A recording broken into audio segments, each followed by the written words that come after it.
সকিনা গাজুস কিনা বললাই আমারে আমি এখন চুল কাটি প্রিন্স কাট সেলুন। এই ভাইয়া, আমার চুল একটু কেটে দাও তো।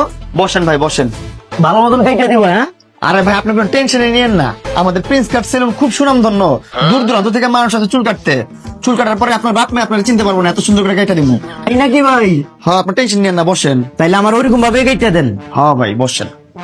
আচ্ছা ঠিক আছে ভাই, তাইলে ওইরকম ভাবেই দেন। আপনারা এত সুন্দর করে চুল কাটাই দেবো, দেখবেন রাস্তা দিয়ে হাঁটবেন সেই আপনার দিকে চা থাকবো। কত ম্যাচ আপনার প্রেমে ফিরে যাবো ভাই। হ্যাঁ, তাহলে তো আমার এই কাটিং দিয়ে দরকার। চালু দেন ভাই, চালু দেন।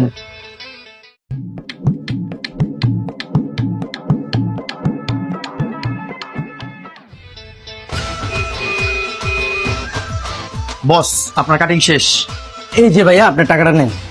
স্যার আপনি সার্ভিস দিচ্ছেন 400 টাকা দামের প্যাকেজ, দিচ্ছেন 1000 টাকার নোট। এটা তো ভাঙতি নাই আমার কাছে। আরে ভাই, এটা কোনো কথা কইতেছেন? এত বড় সেলুনের ভিতরে 1000 টাকা ভাঙিয়ে নিয়ে গিয়া। স্যার একটু কষ্ট করে ভাঙতি করে নিয়ে আসেন না প্লিজ। ঠিক আছে ভাই, আমি ভাঙায় নিয়ে আসতেছি। Bye, guys. Mata ko.